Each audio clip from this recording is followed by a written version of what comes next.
Hello everyone, welcome back to my channel. Today I'm going to go through what you should look for when hiring a professional organizer.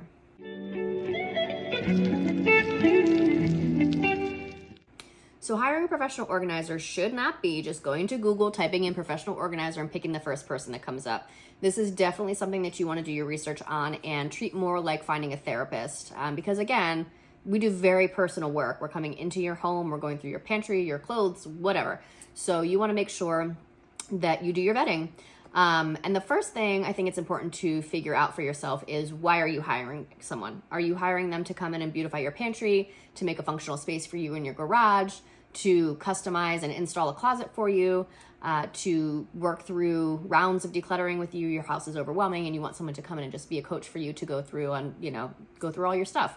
And so those organizers have a lot of variety in terms of their specialty or what they offer, right? So some of us are very skilled at multiple things. Like, I'm great at decluttering, but I'm also fantastic at designing and installing closets and then making things beautiful and functional. Some organizers only like to declutter. They do not like to use product of any kind or make things beautiful. They just really like to focus on decluttering. Some organizers are not really great about decluttering and they just like to make stuff beautiful. So making sure that you're doing your research is helpful.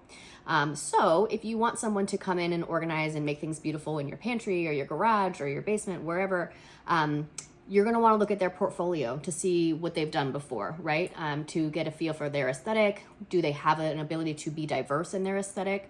A lot of times clients will call me and they want a beautifully organized pantry, but they don't necessarily know how to verbalize what their style is. And so being able to come into their home and take a look at what's around and kind of make things mesh is important. And so if you see an organizer and you just, all their photos look the same and you love that, that's a go. So kind of figuring out what you're looking for, right? If you want somebody to come in and make your garage functional and beautiful, you're going to want to make sure that they have garages in their portfolio. Is it, when they do garages, is it just shelving? Or do you want something that's more, custom installed into your wall with hooks and everything like that?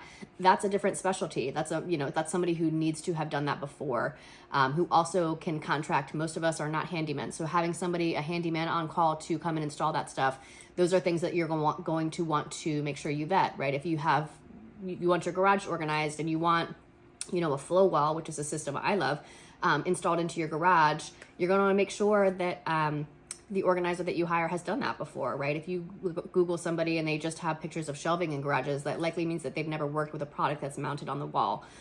So just keep that in mind. On the flip side, if you want somebody to come in and really help you declutter, it's going to be a little bit difficult to gauge that from photos. I mean, we are magicians, and so we can take clutter on the floor and sort it, and clutter on your surfaces and sort it, and put it into bins and put it behind closed doors so you don't see it, right? So it's tucked away and it's organized and sorted. But if you really want to go through things and get rid of things, you're going to want to make sure that the person that you're hiring is skilled at that. And that's really hard to tell from a photo, if somebody can actually coach you through that process, not just make it beautiful.